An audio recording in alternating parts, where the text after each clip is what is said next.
regarde ensemble ce qu'on peut faire d'un vieux fauteuil fatigué quand on n'a pas les moyens, ou l'envie, le temps, ou les compétences pour le refaire, mais qu'on a quand même envie de s'en servir. Sauf qu'on a un peu l'impression qu'on va passer à travers si on s'assoit dessus parce que il est clairement pas de prime jeunesse. Dans cette vidéo, je vous donne une astuce qui ne coûte vraiment pas grand chose.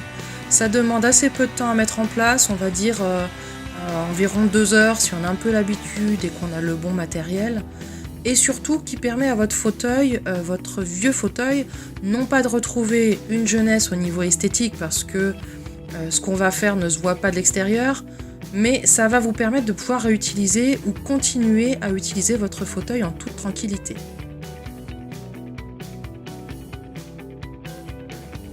Voilà, donc pour vous montrer ce qu'on va faire, je vais utiliser ce vieux fauteuil qu'on appelle un fauteuil anglais, qui est un gros fauteuil super confortable, mais vraiment pas donné à refaire ou à faire refaire parce que il y a beaucoup de temps de travail et beaucoup de tissu également, donc ça coûte assez cher. Comme vous le voyez, il est vieux, clairement le tissu est bien usé, mais les garnitures sont encore en bon état. Elles sont encore fermes, encore confortable et il peut tout à fait être utilisé en l'état dans une déco un peu vintage, bohème, récup par exemple. Sauf que le drame se passe en dessous du fauteuil. Comme vous le voyez, les sangles sont toutes bombées, ça veut dire qu'elles sont détendues et malheureusement l'étape suivante c'est qu'elles peuvent littéralement craquer. Toute l'assise de votre fauteuil va s'effondrer et là ce sera trop tard pour faire quoi que ce soit, il faudra tout retirer et tout refaire entièrement. C'est exactement ce qu'on va éviter avec cette astuce que je vous présente dès maintenant.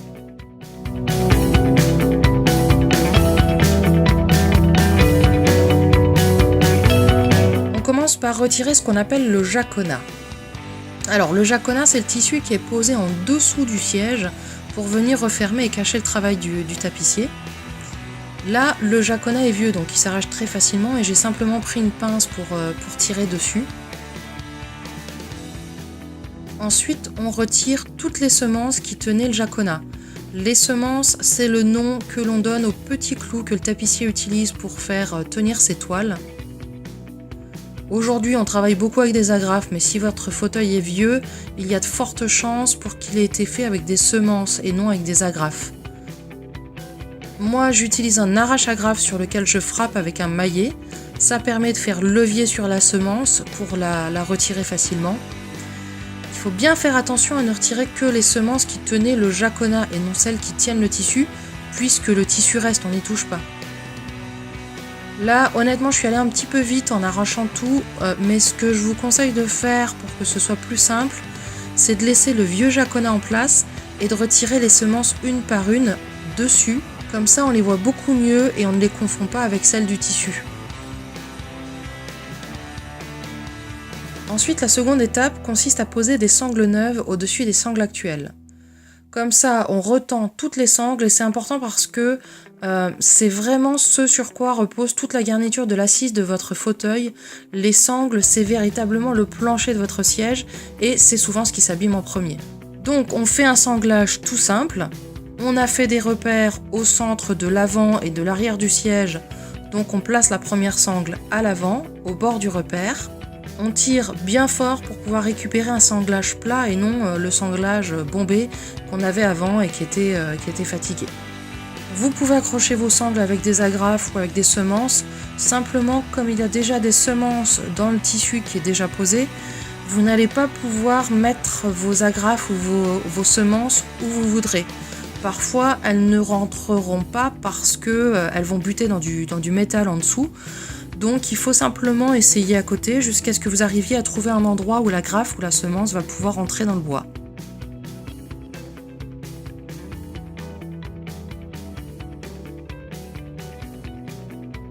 Si vous travaillez avec des agrafes, mettez toujours au moins 2 rangées d'agrafes, voire 3 si vous avez la place. Pour le reste, c'est vraiment un sanglage classique, tout simple. Et là, on peut voir qu'on a vraiment gagné en tension puisque les anciennes sangles sont toutes distendues, elles forment un pli et c'est tout à fait normal.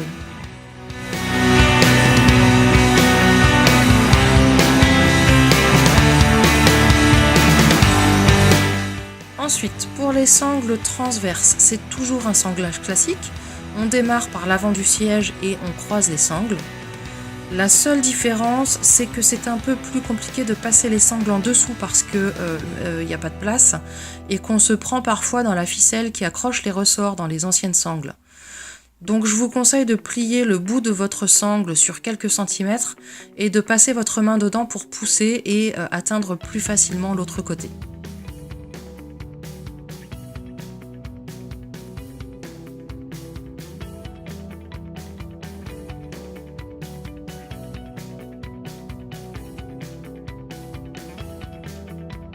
On tire toujours au maximum.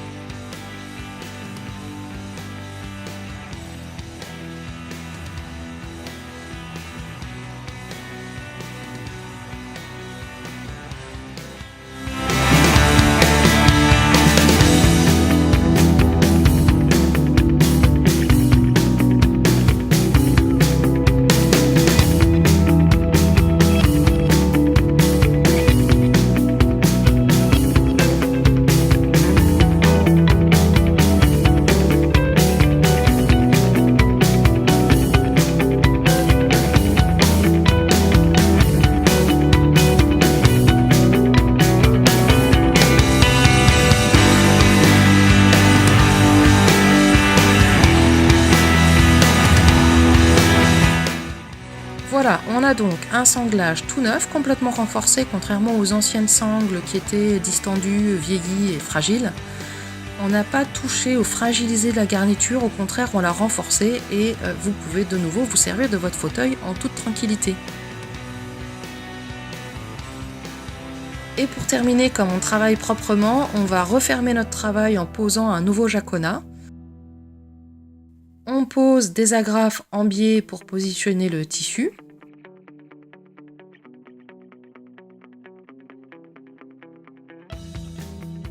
Et on rabat en faisant bien attention à cacher toutes les sangles.